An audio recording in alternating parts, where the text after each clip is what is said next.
Assalamualaikum warahmatullahi wabarakatuh. Waalaikumsalam warahmatullahi wabarakatuh. Saya Mulyadi dari Wonogiri. Alhamdulillah ya Pak. Di tempat saya itu ada pengumpulan limbah rumah tangga cair, Pak. Baik, Lindi ya. Proyek dari pemerintah katanya itu. Baik. Dibikinin. Nah itu dialirkan rencana untuk pertanian juga. Tapi mengalirnya tuh lewat sawah saya gitu, dikasih kontrol gitu. Nah selama ini tuh airnya tuh masih bau. Terus di saat disiram tanaman tuh kadang masih molos, mati gitu. Pasti. Nah itu solusinya supaya bisa tawar. Tanahnya luas berapa banyak Pak? Tanahnya itu kalau cuman sepatok itu Pak. Sepatok itu 1000 meter atau 700 meter atau 1400. Seperempat hektar sih. Oh, seperempat hektar. Oke, baik. Pak minta maaf, debit air lindinya besar atau kecil? Kalau musim kemarau tuh kalau saya hitung-hitung tuh misalnya saya buat kolam gitu. Iya. Saya tampung gitu karena itu cukup sih Pak untuk tanah seperempat hektar. Karena selama ini tetangga juga nggak mau gitu. Kalau saya ngomong ini nanti tetangga iri atau enggak Pak? Nggak tahu. Bapak ini di ujung atau di awal? Di ujung. Di ujung awal ya? Ya di ujung awal ya. Jadi sebelum ke tanah yang lain ke tanah Bapak? Iya benar. Oke. Ya itu sudah rezekinya Bapak kan? Iya. Ya mohon solusinya air supaya bisa ke pertanian atau perikanan Pak. Siap. Terima kasih. Assalamualaikum. Waalaikumsalam. Kalau saya jawab begini-begini itu resikonya ada Bapak Ibu. Kalau sudah tahu semua, tetangga nonton enggak Pak kira-kira Pak? Belum tahu. Enggak kira-kira. Belum tahu Pak. Soalnya ini live Pak. Iya. Bapak Ibu, ingat air lindi ya. Bahannya limbah rumah tangga. Limbah rumah tangga ini barang bagus atau barang jelek? Berarti sebelahnya mengandung 4 sehat. Boleh saya katakan begitu? 4 sehat itu ada karbohidrat, ada vitamin, ada mineral, ada buah. Betul ya? Nah, kalau Bapak punya tanah di sini, ini ada limbah mengalir ke sini, tanahnya Bapak di sini, kira-kira apa yang harus kita buat di sini?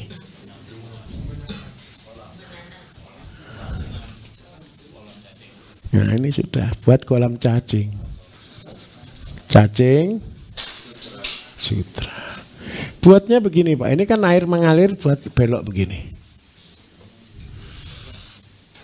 Jadi ke sini, ke sini, ke sini keluar sudah. Anggaplah 3 lapis. Ini lebarnya per lapis 3 meter, 3 meter, 3 meter. Panjangnya berapa meter Pak tanahnya? Kalau satu patok tuh kurang lebih tuh 50 panjang ya? Iya. Lebih Pak. Bisa 70-80 Oke, buat 80 meter ini 3 meter. Jadi modelnya gini Pak ya.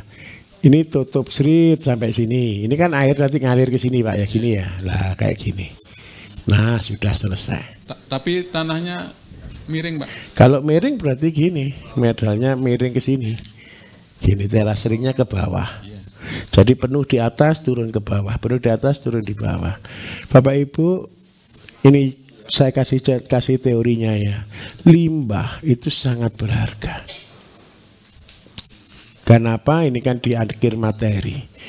Dari awal sampai sekarang Bapak Ibu kan saya ajarin ngolah limbah, betul atau tidak?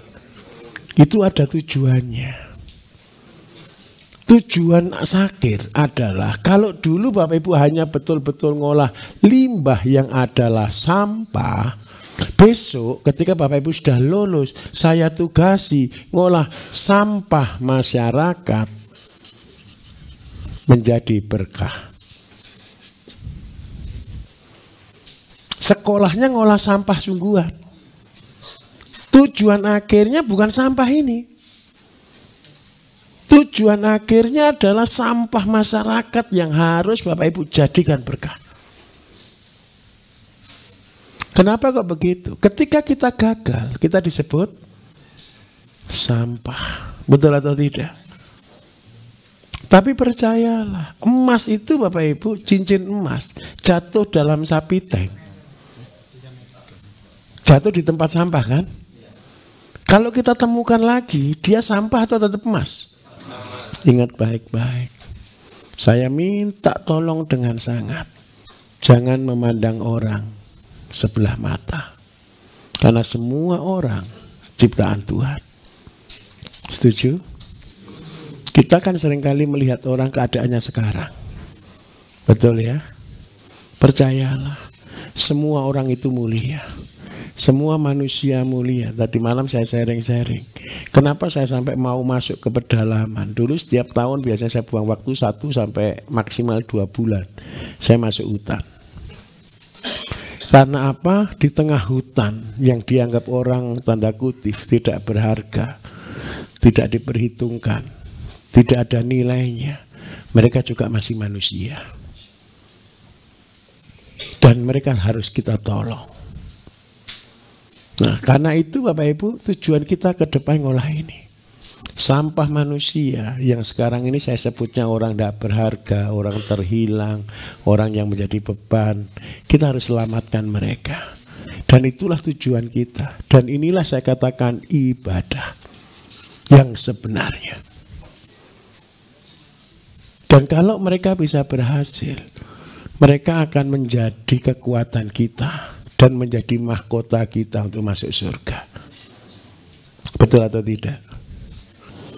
Terima kasihnya sampai meninggal enggak? Terima kasihnya sampai anak cucu enggak? Pahalanya ngalir terus enggak? Itulah warisan yang harus kita tinggalkan. Karena itu saya paling senang nolong orang itu yang sudah terbuang, yang sudah tidak berguna, yang sudah tidak dianggap.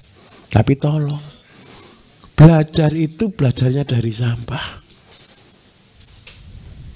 Kenapa saya ngajari Bapak Ibu tanpa modal? Percayalah, anak-anak yang besok Bapak Ibu rekrut itulah yang akan menghabiskan uangnya Bapak Ibu.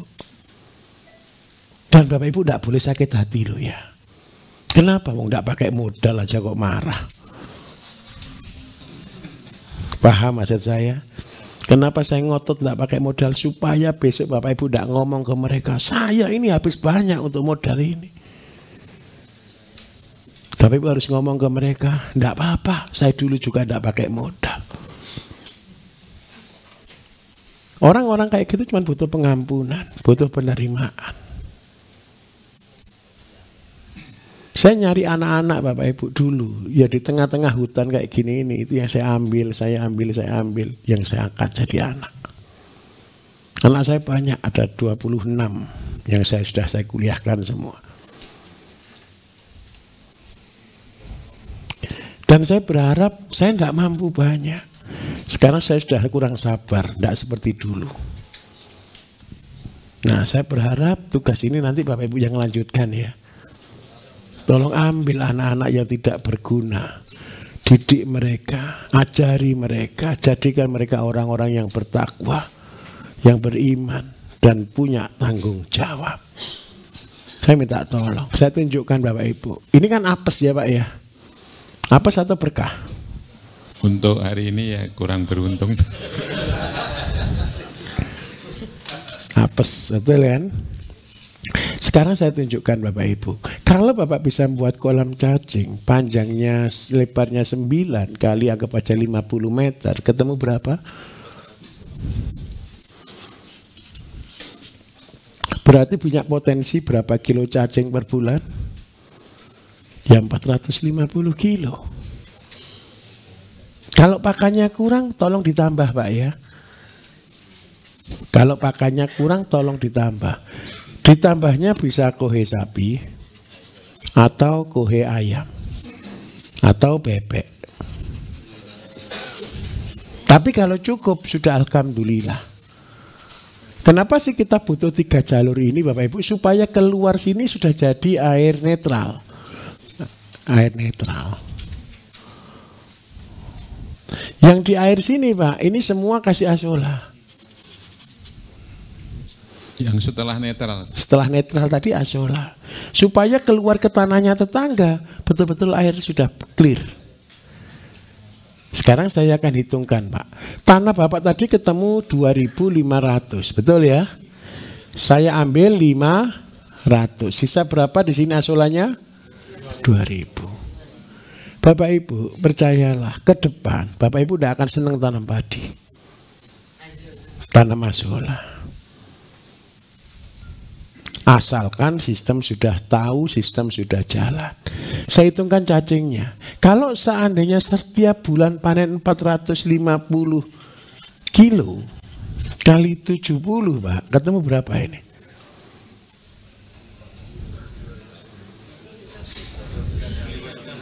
Anggap aja 30 juta. Makanya saya tadi tanya, Bapak nanti kalau setelah saya ngajar ini iri enggak tetangga? Nanti takutnya tanahnya dibeli RT Pak. Sutra.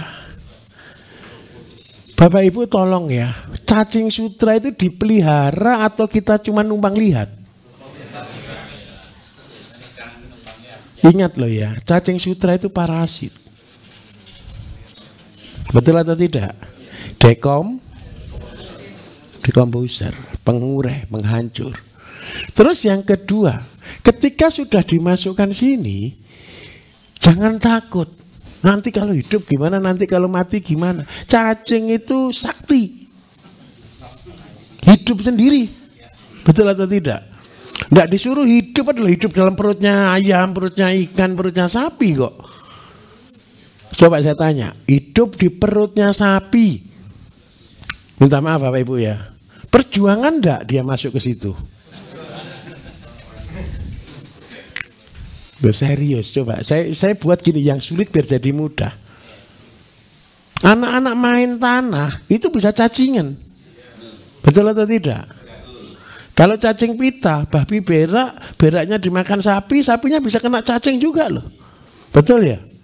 Perjuangan enggak si cacing ini untuk berkembang? Perjuangan. Gitu loh kita pelihara enggak berhasil, kan aneh kan? Sebentar, jangan tertawa dulu. Ini cacing yang kepengen hidup atau kita yang kepengen hidupi? Nah, kenapa cacing yang kita hidupi kok enggak kerasan? Karena dia kepengen A, kita ngasihnya B. Betul atau tidak? Nah, karena itu kita harus buat yang sesuai alam saja. Banyak orang pelihara cacing sutra Bapak Ibu, dikasih ampas tahu, dikasih konsentrat. Ini lo ilmu dari mana gitu saya sampai. Itu kan kita yang mau, betul enggak? Aslinya cacing itu hidup di mana? Di sampah, di kotoran. Lah kalau yang Bapak buang ini tadi kotoran enggak Pak? Sampah enggak Pak? Dan ini enggak usah dicari Pak. Sebenarnya di sini ini loh sudah banyak cacingnya. Nanti orang seringkali ngomong begini, siapa yang ngasih benih cacing di situ, betul atau tidak? Nah, nanti ilmunya Saridin keluar itu. Tahu ilmunya Saridin Bapak Ibu? Di mana ada air, di situ ada ikan. Jadi kalau ada ikan di kolamnya Bapak Ibu yang tidak tahu mana-mana, jangan tanya Saridin. Kok bisa ada ikan? Saya minta tolong Pak, ini adalah sumber berkah. Cuman dibuat tanggulan. Jadi supaya air tidak boleh sampai habis. Harus minimal 10 cm. Ini saja Pak, Bapak sudah numpang tidur, numpang hidup, jangan cerita tetangga. Dapatnya 30 juta. Apanya? Iya. Nah, terus yang kedua, airnya kan sudah jadi ini. Supaya nanti tetangga tidak komplain, Bapak bilangnya ini netralkan limbah. Terkenal baik enggak namanya? Pahlawan. Padahal diuntungkan. Jangan minta gaji Pak ya. Saya untuk netralkan limbah, gitu aja. Terus keluarnya asola. Keluar asola 2000 meter itu per hari dapat berapa Bapak Ibu? 2000 dibagi berapa? Dibagi 8. Ketemu berapa? 250 kilo per hari. Kalau sehari, kalau 1 kilo dihargai 1000, berarti ketemu berapa? Kerja apa? Kerjanya Asola itu sepele loh. Manen terus. Perlu pupuk enggak ini? Enggak, mau sudah dikasih pupuk gratis. Masa saya mau nyuruh tanam padi Bapak Ibu? Kalau saya tanami padi, mati enggak kira-kira padinya? Mati. Pasti mati. Terus tanah 2.500 ikut standar nasional 6 ton per hektar, berarti dapatnya berapa? 1,5 ton. Kali harga 6.000 lah, kagak baca ketemu berapa? 9 juta, belum modalnya 4 bulan. Enak mana? Tanam Asola atau tanam padi? Masalahnya kedua muncul. Siapa yang beli? Betul atau tidak? Karena tidak ada yang beli, Bapak buat penetasan. Penetasan bebek. Ini saya jadi orang pelit ya Bapak Ibu ya. Saya ini terkenal orang pelit katanya. Jadi bebek. Belinya induk. Bapak kasih contoh dulu. Bapak pelit bebek induk punya DOD. Betul ya? Kasih pakan Asola sama singkong sampai panen. Nah, ketika sudah berhasil, Bapak bilang ke teman-teman, ayo kalian pelihara bebek, ayo kemitraan dengan saya. Bebeknya beli di saya, makanya saya utangi. Nanti kotorannya saya ambil. Sudah baik hati enggak kira-kira? Padahal ada udang di balik batu enggak? Bukan Asola biar laku Pak. Asola lakunya sedikit. Kotoran bebeknya lebih mahal enggak? Mahal, untuk makannya cacing. Cacingnya jadi pupuknya Asola lagi. Kira-kira Asolanya tambah banyak atau enggak kalau begini? Terpaksa. Gara-gara. Mudah atau susah Bapak Ibu? Pak jangan pulang dulu ya, dibuat dulu di rumah, neteskan bebek. Jangan banyak-banyak, 10 dulu. Nanti kalau tetangga tanya kok cuma 10 main-main, anggap aja saya belum bisa. Saya kepingin Bapak Ibu modal awal tidak boleh banyak. Saya kepingin tadi besok tugasnya Bapak Ibu pasti besar. Menjadi besar itu pasti loh Bapak Ibu. Dan itu bukan berkah, itu tugas. Menjadi besar itu tugas. Karena apa? Ketika Bapak Ibu sudah besar, tinggi, nanti orang yang lain pasti datang. Setuju atau tidak? Ketika datang ini kan jadi muridnya, jadi pegawainya Bapak Ibu, betul enggak? Dan ini akhirnya menjadi tanggung jawab Bapak Ibu kan? Dan saya minta tolong, inilah pekerjaan paling berat Bapak Ibu. Bukan bisnisnya. Menjadikan manusia seutuhnya. Dan inilah visi kita terakhir. Menjadikan manusia sebagai manusia yang seutuhnya. Manusia yang beriman, manusia yang bertakwa, manusia yang berkeberadian, dan manusia yang bertanggung jawab. Kalau begini ceritanya sudah bahagia? Alhamdulillah. Dan ini menghabiskan uangnya Bapak Ibu. Nanti Bapak Ibu akan sama seperti saya. Istri saya seringkali tanya ke saya, kita ini loh sampai kapan? Paham maksud saya? Saya ini cari kerja atau cari uang Bapak Ibu? Cari kerja. Loh serius? Cari susah, betul atau tidak? Dan tolong besok Bapak Ibu ketika sudah berhasil, saya minta tolong perjanjian. Ketika sudah dituntut untuk semakin besar, tolong jangan sudah saya selesai. Jangan. Biarkan sampai kita meninggal tetap kita bekerja. Pekerjaan kita kalau begini ceritanya untuk apa Bapak Ibu? Nolong orang. Jadi saya minta tolong dengan sangat. Apa bedanya orang yang beribadah dalam pekerjaan atau berbisnis dalam pekerjaan di sini? Ketika orang bisnis dalam pekerjaan, ketika mereka menjadi orang kaya, mereka pasti menjadi orang sombong. Karena merasa saya kaya, saya hebat, saya pinter, saya bisa. Kekayaannya hanya untuk diri sendiri. Dan percayalah, tidak sampai diturunkan habis. Karena apa? Ketiup angin. Ada belalang-belalang itu makan semua Bapak Ibu. Tetapi saya kepingin menduplikasi diri saya ke Bapak Ibu. Terpaksa kaya enggak? Kalau gini jadi kaya terpaksa atau keinginan? Terpaksa. Karena itu saya katakan jangan pernah kepingin jadi orang kaya. Karena orang kaya sukar masuk surga. Betul enggak? Jadi lupa, tapi Gusti Allah kepingin kita kaya. Nabi-nabi semua kaya. Kenapa kita harus kaya? Karena terpaksa. Siapa yang maksa? Allah sendiri. Kenapa kita harus dipaksa jadi orang kaya Bapak Ibu? Kalau Bapak Ibu tidak jadi orang kaya, tidak dipercaya orang.